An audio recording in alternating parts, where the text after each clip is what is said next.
नमस्कार दोस्तों, स्वागत है आपका हमारे चैनल टेल्स बाय यशु पर।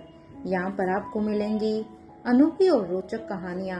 अगर आपको हमारी कहानियाँ पसंद आती हैं तो कृपया करके हमारी वीडियो को लाइक करें, इसको अपने दोस्तों के साथ शेयर करें और अगर आप इस चैनल पर नए हैं तो कृपया करके सब्सक्राइब करें। आपका हमारे चैनल पर विजिट करने के लिए बहुत बहुत धन्यवाद। चलिए आज की कहानी का सफर शुरू करते हैं। पिछले एपिसोड में हम सब ने सुना था कि जहां एक तरफ आकाश गुलेरिया को इस बात पर बिल्कुल भी यकीन नहीं हो रहा था कि उसके एब्सेंस में सिद्धार्थ भैया कैसे गुलेरिया ग्रुप ऑफ कंपनी को इतनी अच्छी तरीके से संभाल रहे हैं। हालांकि वो उनके लिए बिल्कुल पूरी तरह से खुश थे, लेकिन उन्हें अब भी यकीन नहीं हो रहा था क्योंकि उन्होंने उनकी बिजनेस करने की एबिलिटी को अच्छी तरह से देखा था। तो वहीं दूसरी तरफ वो भी इस बात से अनजान थे कि गुलेरिया ग्रुप ऑफ कंपनी को सिद्धार्थ गुलेरिया नहीं बल्कि अभी जोन चला रहा है, वो भी सिद्धार्थ गुलेरिया बनकर। वो यहाँ पर अपना काम कर रहा था, तभी उसके पास अब एनी का मैसेज आता है। उसे देखकर अब यहाँ पर जोन सोचता है अब एनी को उससे क्या काम हो सकता है, अब वो उसे मैसेज क्यों कर रही है। इधर दूसरी तरफ यहाँ पर मारवा हाउस में के सिगरेट लैब में यहाँ पर सिद्धार्थ गुलेरिया प्रीति से कहता है कब तक मुझे यहाँ पर रहना है। तो इधर प्रीति भी अब उसे कहती है जब तक अनिका दीदी की परमिशन है तब तक आप यहीं पर ही रहेंगे। एक तरफ जहाँ पर यहाँ पर सिद्धार्थ मारवा हाउस में प्रीति के साथ यहाँ पर थे क्योंकि उन्हें इतने समय से अब तक वो वहाँ से बाहर ही नहीं निकले थे जब से वो नेत्रा ने उन्हें हिप्नोटाइज किया था। तो इधर दूसरी तरफ राजमहल में भी यहाँ पर राजमहल के अंदर आज का माहौल पहले से काफ़ी ही अलग था। कुछ ही दिनों पहले तक जो लोग अनिका को सिर्फ एक बाहर से आई हुई लड़की समझते थे, जो बिल्कुल भी नहीं चाहते थे कि अनिका ही सिर्फ राजमहल की रानी की पदवी पर बैठे, आज वही लोग उसकी बातों, उसके काम नेचर और उसकी कम्युनिकेशन स्किल के दीवाने हो चुके थे।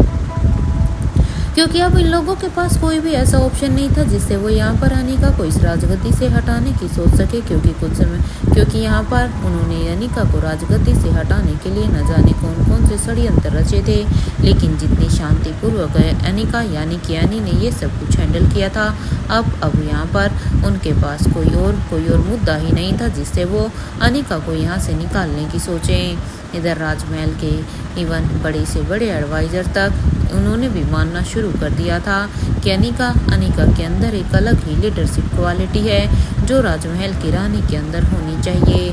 क्योंकि जब यहाँ पर पेरिस में सिचुएशन इतनी ख़राब हो गई थी कि लोग यहाँ पर रानी को ही बदलना चाहते थे, तो भी अनिका ने इतने टफ समय में भी अपनी जनता को इस तरह से इतने प्यार से संभाला, उसके हर पॉइंट ऑफ व्यू को सुना, उनकी हर बातों को सुनकर और उन्होंने उनके हर एक जवाब का कितनी शांतिपूर्वक जवाब दिया, वो सच में काबिल तारीफ था।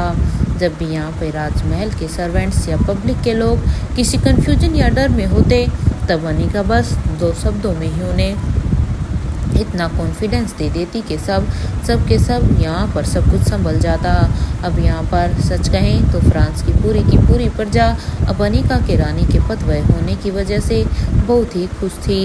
इधर यहाँ पर सुबह के वक्त यहाँ पर राजमहल के सेंट्रल हॉल में एक छोटी सी मीटिंग रखी गई थी, जहाँ पर कुछ रॉयल वर्कर्स अपनी प्रॉब्लम डिस्कस कर रहे थे जो कि फ्रांस में उन्होंने अपने आसपास गिर्द के लोगों में देखी थी।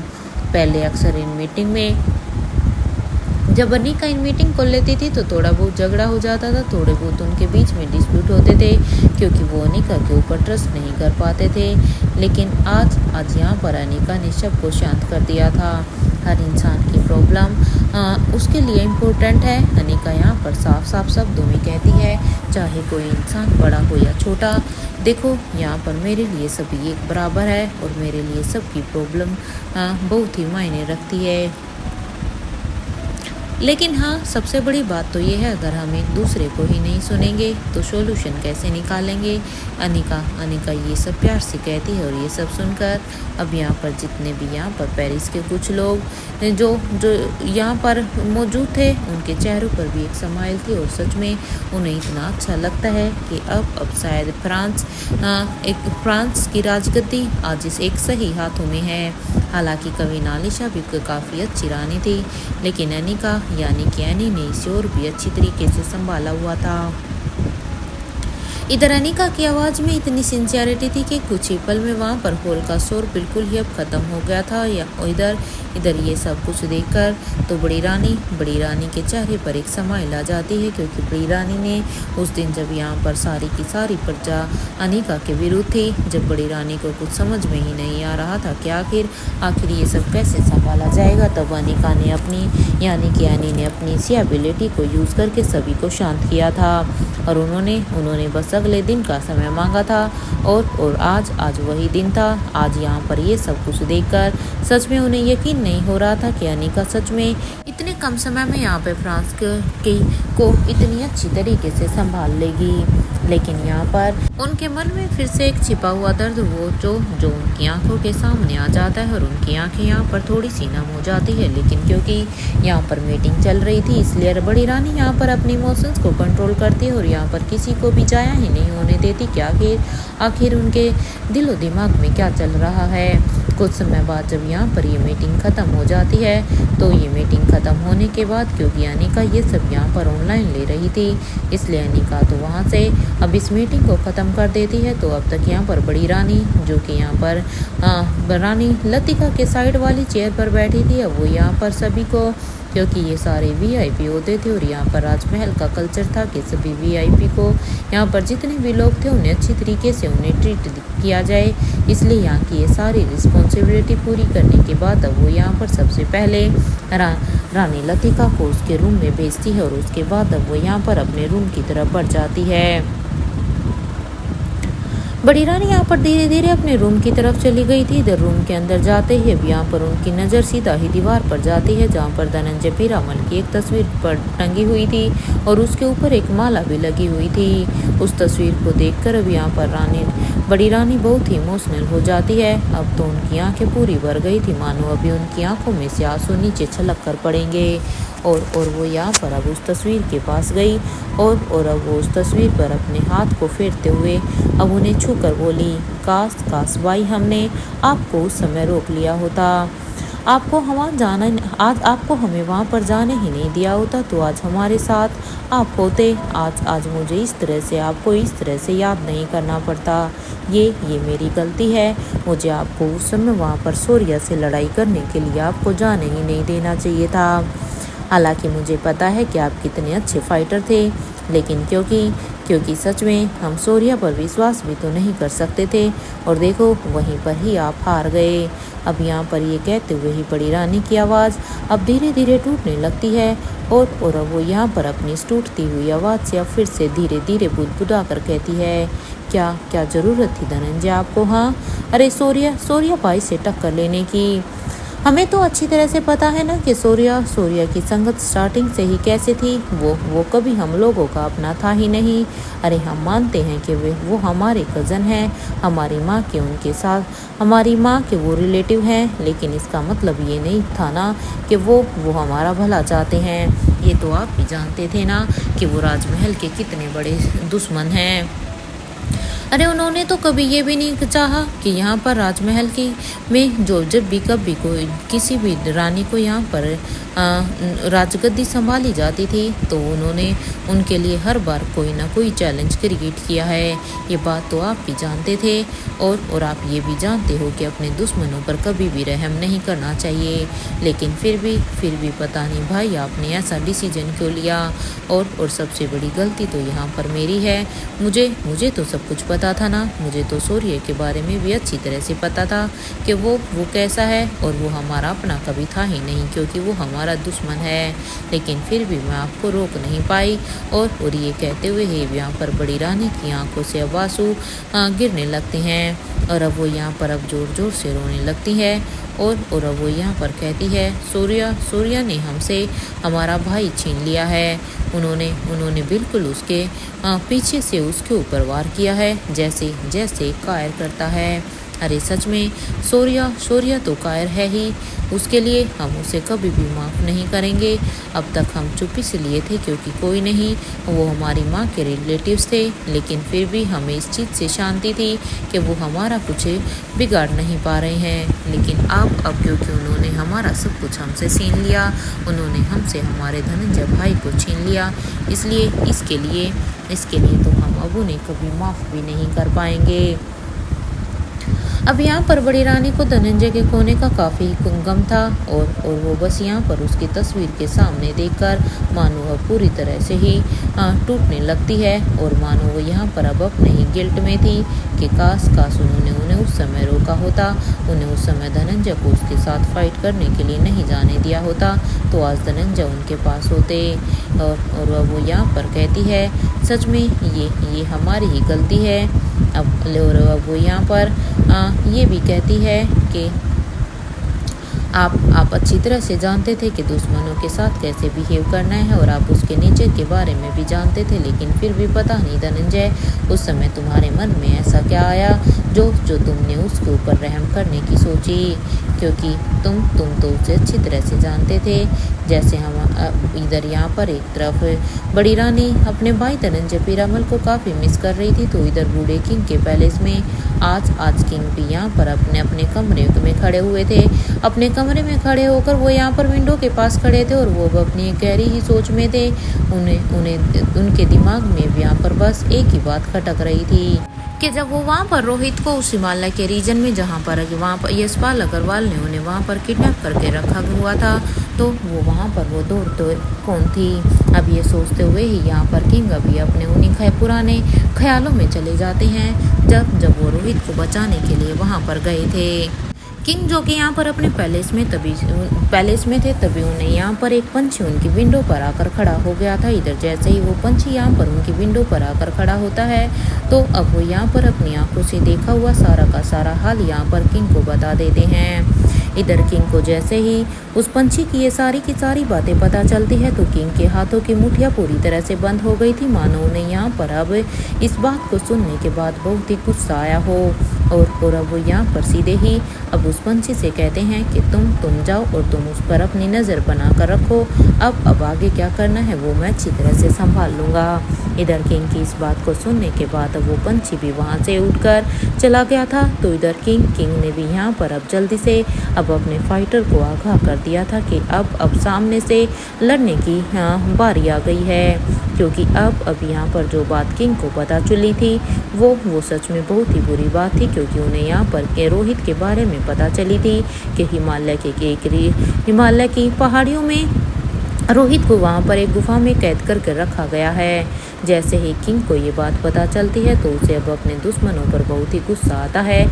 किंग ने आज यहाँ पर फैसला कर लिया था कि आज चाहे जो कुछ भी हो जाए, आज वो रोहित को कुछ भी नहीं होने देंगे, क्योंकि आज रोहित को वो वहाँ से बचा कर लेकर ही आएंगे, क्योंकि किंग भी रोहित को ढूंढने की कोशिश कर रहे थे। और फाइनली अब उन्हें यहाँ पर रोहित के बारे में पता चल भी गया था। इधर किंग जैसे अब यहाँ पर अपने फाइटर्स के साथ वो जल्दी से जब वहाँ पर उस हिमालय रीजन में पहुँचते हैं, तो वो वहाँ पर जाकर देखते हैं कि वहाँ पर उनसे पहले ही दो औरतें वहाँ पर पहुँच चुकी थी। इन औरतों ने यहाँ पर अपने चेहरे को कवर किया हुआ था और इन दोनों औरतों का जो यहाँ पर आउटफिट थी, जो इन्होंने यहाँ पर कपड़े पहने थे, वो दो बंजारन औरतों के समान थे। जैसे बंजारन औरतें कपड़े पहनती है, बिल्कुल वैसे ही इन्हें देखकर यहाँ पर कोई भी नहीं पहचान पा रहा था कि आखिर ये दो औरतें कौन हैं। इवन जब किंग यहाँ पर उन दो औरतों को देखते हैं, तो किंग भी उन्हें यहाँ पर बिल्कुल भी नहीं पहचान पाते क्या आखिर ये दो औरतें कौन हैं। और किंग अब उन्हें यहाँ पर देखकर एक पल के लिए तो हैरान हो जाते हैं कि आखिर ये औरतें यहाँ पर रोहित को बचाने के लिए यहाँ पर आई हैं या फिर इसके पीछे इनका कोई और दूसरा मकसद है। अब यहाँ पर इन औरतों को काफ़ी देर ऐसे ही देखने के बाद अब यहाँ पर मानो कि यही सब देख रहे थे कि वो उन्हें पहचानने की कोशिश कर रहे थे, लेकिन जब वो काफ़ी देर तक इन्हें ऐसे ही ऑब्जर्व करते हैं तब उन्हें यहाँ पर यकीन हो जाता है कि ये दो औरतें स्वाति मल्होत्रा और अनिका गुलेरिया तो बिल्कुल भी नहीं है, क्योंकि एक पल तो किंग को भी लगा था कि शायद ये स्वाति और अनिका ही हैं जिन्हें उनसे किंग से पहले ही रोहित का पता चल गया होगा और इसलिए वो रोहित को यहाँ पर बचाने के लिए आ गई होंगी। लेकिन जब वो यहाँ पर उन्हें अपनी कड़ी नज़रों से जब ऑब्जर्व करते हैं तो अब उनका ये भ्रम भी एक पल में ही दूर हो जाता है और जब वो यहाँ पर देखते हैं कि सच में ये दोनों औरतें तो यहाँ पर रोहित को बचाने के लिए आई थी, क्योंकि रोहित को बचाने में वो यहाँ पर दुश्मनों से फाइट करने में बस किंग की ही हेल्प कर रही थी। इसलिए अब यहाँ पर किंग को भी आश्वासन हो जाता है कि ये शायद उन्हीं की ही साइड में है, लेकिन अगर ये औरतें उनकी साइड में है, ये उनका भला चाहती हैं, तो फिर ये औरतें हैं कौन? क्योंकि किंग के पास तो यहाँ पर उसकी एक अपनी खुद की इतनी अच्छी टीम थी, उसके यहाँ पर उसके फाइटर रोहित को ढूंढने में लगे हुए थे, लेकिन किंग को भी इसके बारे में लेट में पता चला है। लेकिन किंग से पहले तो ये दोनों औरतें यहाँ पर मौजूद थी। हालांकि ये दोनों औरतें कौन हैं और इन्हें रोहित के लोकेशन के बारे में पता कैसे चला कि रोहित यहाँ पर है, क्योंकि जो काम मैं इजीली कर सकता था, जिस काम तक मेरे फाइटर भी नहीं पहुंच पाए, वहाँ पर ये क्या कर रहा है, ये दोनों औरतें कैसे पहुंच गई। लेकिन अब वहाँ पर वो इसी चीज़ से खुश होता है कि फाइनली इन्होंने यहाँ पर रोहित को यहाँ से बचा लिया था। लेकिन अभी किंग के दिमाग में अभी भी उन्हीं औरतों के बारे में ही बातें घूम रही थी कि जरूर कुछ ना कुछ तो उसके आसपास ऐसा है जो उससे अभी भी छिपा हुआ है। उसे इन सब चीज़ों के बारे में जल्द से जल्द पता लगाना चाहिए। और क्योंकि इन दो औरतों के गेस्चर ने यहाँ पर अब किंग को सोचने पर मजबूर कर दिया था। अब यहाँ पर किंग अभी फिर से उसी बातों के बारे में सोचते हैं कि जब वो वहाँ पर गए थे तब उन्होंने देखा था कि वहाँ पर एक कितनी मधुर धुन बज रही थी। अब वो यहाँ पर सोचते हैं कि इनके पास यहाँ पर उस धुन को तोड़ने का भी उपाय था, क्योंकि जो उपाय तो खुद किंग के भी पास नहीं था। अब वो यहाँ पर सोचते हैं एक समय था। अब वो ये सोचते हुए अपने कहीं पुराने समय में चले जाते हैं, जब एक बार वो यहाँ पर सर जी को तलाश कर रहे थे। और जब उन्हें एक बार सर जी के यहाँ पर एड्रेस का पता चला था तो वहाँ पर सर जी को ढूंढते अब वो यहाँ पर इसी हिमालय के रीजन पर आकर पहुँच गए थे। किंग जब उस समय पर यहाँ पर सर जी को ढूंढने के लिए आते हैं तो वो यहाँ पर सर जी तक पूरी तरह से पहुँचने ही वाले थे कि तभी अब उनके कानों में यहाँ पर फिर से एक मधुर संगीत अब इनके कानों में जाने लगता है। जैसे ये आवाज़ अब उनके कानों तक पहुंचती है तो वो इतना मंत्रमुग्ध कर देने वाला था कि यहाँ पर किंग खुद ही अपने होश में नहीं रहते और वो खुद उस संगीत के कारण वो खुद ही उसमें हिप्नोटाइज हो जाते हैं। और यहाँ पर किंग के साथ जितने भी उनके फाइटर आए थे वो सभी भी इसी संगीत के साथ उन सब का भी यही हाल था। हालांकि वो सब तो यहाँ पर अपने हथियारों को डालकर वहीं पर ही सी बेहोश होकर गिरने लगते हैं। किंग जो कि ये सब कुछ अपनी आंखों से देख रहे थे, ये सब कुछ अपनी आंखों से देखने के बाद भी अब यहाँ पर किंग को कुछ भी समझ में नहीं आ रहा था कि आखिर उनके साथ क्या हो रहा है। लेकिन अफसोस की बात तो ये थी कि वो यहाँ पर आए तो सर जी को पकड़ने के लिए थे, लेकिन वो यहाँ पर खुद उनके बंधक बनने जा रहे थे। लेकिन तभी कुछ ऐसा हुआ कि खुद किंग को भी आवाज़ नहीं हुआ, क्योंकि तभी वहाँ पर अब अनंता आ जाती है और तभी वहाँ पर महारानी आ जाती है। और जब महारानी वहाँ पर आती है तो महारानी अब यहाँ पर इस धुन के हिप्नोटाइज को तोड़ती है, जिसकी वजह से किंग वहाँ पर अब उस धुन से फ्री हो जाते हैं। अब ये सब देखकर किंग को यहाँ पर थोड़ा सा सुकून तो मिलता है। लेकिन अब किंग ये सब देखकर ये तो समझ गए थे कि अगर आज महारानी यहाँ पर सही समय पर नहीं पहुँचती तो शायद आज किंग का ही अंत यहाँ पर निश्चित था। यही सब सोचते हुए ही अब किंग यहाँ पर फिर से सोचते हैं ये काम तो सिर्फ महारानी कर सकती है। जो इस धुन को जो ये हिप्नोटाइज करने वाली धुन है, इसका तोड़ तो सिर्फ महारानी के पास ही है, क्योंकि वही ये सब करना जानती है। क्योंकि ये काम तो मैं भी नहीं जानता। हालांकि ऐसे बहुत सारी स्किल्स हैं जो मैंने इतने समय में सीखी हैं और जिनमें मैं पूरी तरह से निपुण भी हूँ, लेकिन फिर भी पता नहीं क्यों आज तक मैं यहाँ पर सर जी की इस धुन को तोड़ने का कोई अचूक उपाय ही नहीं निकाल पाया। हालांकि पहले मुझे ऐसे लगता था कि जरूर महारानी अनिका ही है, क्योंकि अनिका के कामों से मुझे कई बार अनिका के ऊपर शक हुआ था कि महारानी अनिका है। लेकिन पीछे जो भी कुछ अनिका के साथ हुआ वो बिल्कुल भी ठीक नहीं था। इसलिए अब मुझे क्या करना चाहिए, क्योंकि अब यहाँ पर किंग फिर से अभी उन्हीं सब चीज़ों के बारे में सोचने लगते हैं।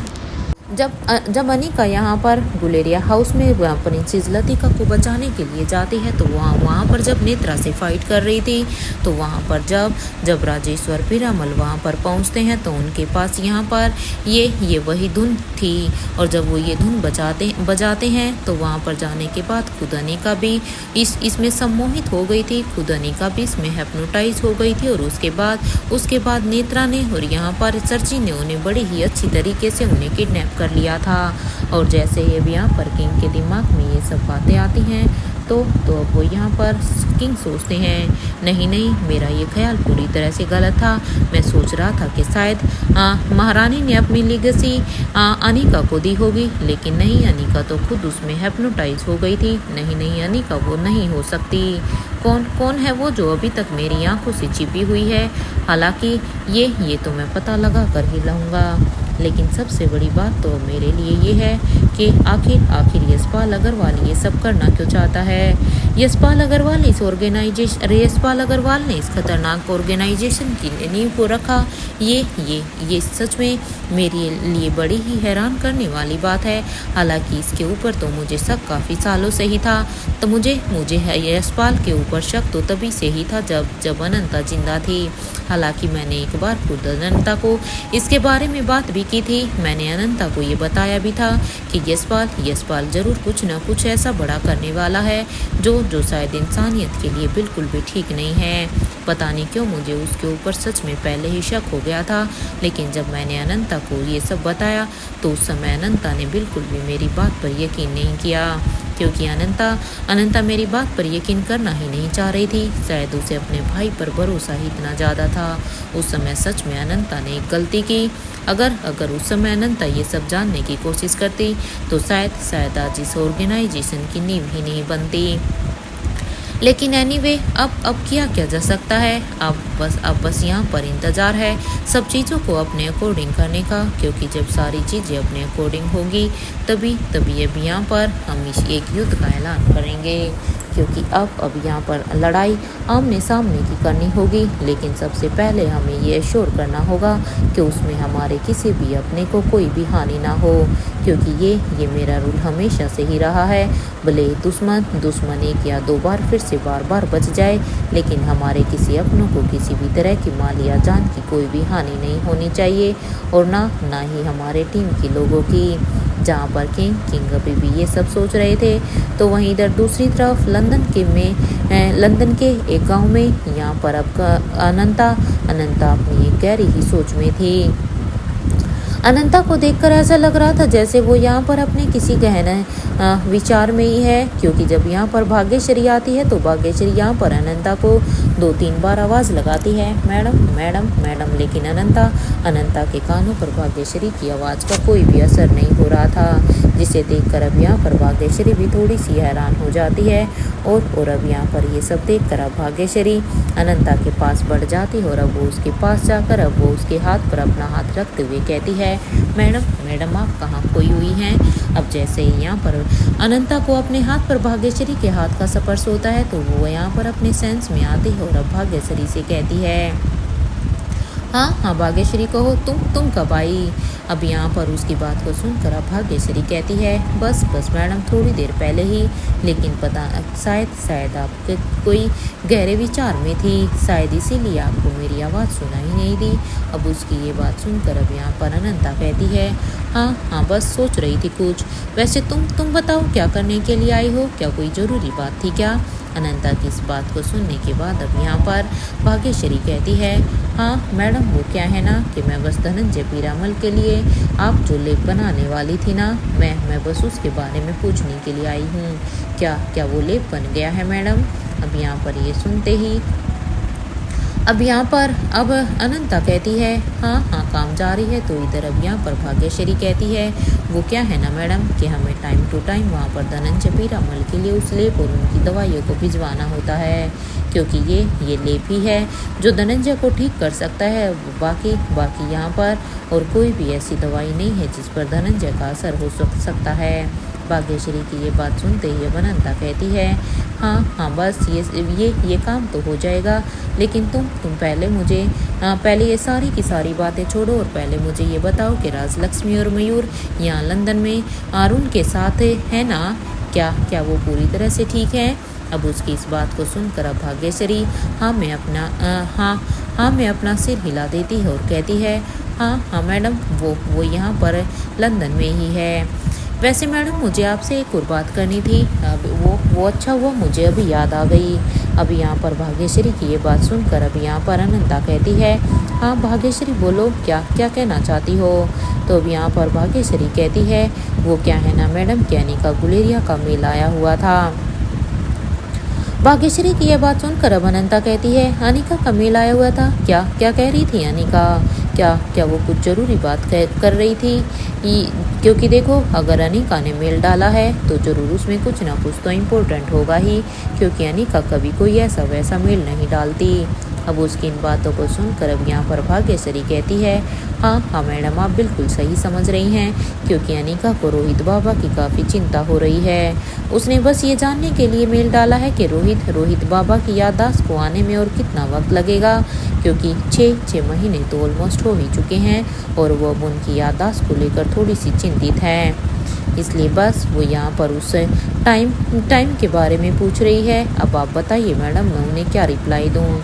ये सुनते ही यहाँ पर अनंता अब भाग्यश्री की तरफ देखकर एक स्माइल कर देती है, मानो वो यहाँ पर उन्हें कुछ इशारों में समझाना चाहती हो। और अब वो उन्हें कहती है, ठीक है, अगर ऐसा है तो देखो, उसे अनिका को मेल करो और उसमें लिखो कि अनिका को थोड़ा सा सब्र और करे, क्योंकि देखो अनिका को ये बताओ कि किंग में और एक कविन में, इन दोनों में ही काफ़ी फ़र्क होता है। और ये कहते हुए भी यहाँ पर उसके चेहरे पर एक स्माइल थी। वो ये स्माइल इसलिए क्योंकि वो जानती थी कि वो जो मैसेज यहाँ पर अनिका तक भेज रही है, उसे जानने के बाद अब यहाँ पर अनिका पूरी तरह से जान जाएगी कि उसे अब आगे क्या करना है, क्योंकि उसे अनिका की इसी क्वालिटी के ऊपर पूरी तरीके से प्राउड भी था, जिसकी वजह से उन्होंने यहाँ पर अपनी लेगेसी भी अनिका को सौंपी हुई थी। अब ये कहने के बाद अब यहाँ पर भाग्यश्री ये सुन लेती है। इधर अब भाग्यश्री कहती है, लेकिन मैडम ये इस बात से का क्या मीनिंग है कि किंग में और एक क्वीन में फ़र्क होता है? मैं कुछ समझी नहीं कि आप इस बात से अनिका को क्या समझाना चाहती हैं? इसमें कौन सा गुप्त मैसेज है? अब यहाँ पर उसकी ये बात सुनकर अब यहाँ पर कविन अनंता कहती है, महारानी अनंता कहती है, तुमने चेस तो खेला होगा ना भाग्यश्री? क्या तुमने पहले कभी चेस खेला है? अब जैसे ही यहाँ पर अनंता भाग्यश्री को ये कहती है तो भाग्यश्री भी यहाँ पर एक पल सोचने लगती है, और कुछ देर सोचने के बाद अब यहाँ पर भाग्यश्री कहती है, हाँ मैडम, मैंने चेस तो खेला है और अब मुझे समझ में आ गया कि आप क्या मैसेज देना चाहती है। मैं आपके मैसेज को समझ गई हूँ। क्या आप इस मैसेज के थ्रू क्या कहना चाहती है? आप यही कहना चाहती हैं ना कि किंग भले ही यहाँ पर अपना एक कदम चलता है, लेकिन जो अपना किंग ये एक कदम चलता है वो काफ़ी सोच समझ कर चलता है, ताकि उसके अपनों को बचाया जा सके और अपने उसी एक कदम से ही अपने दुश्मनों को ख़त्म कर दिया जाए।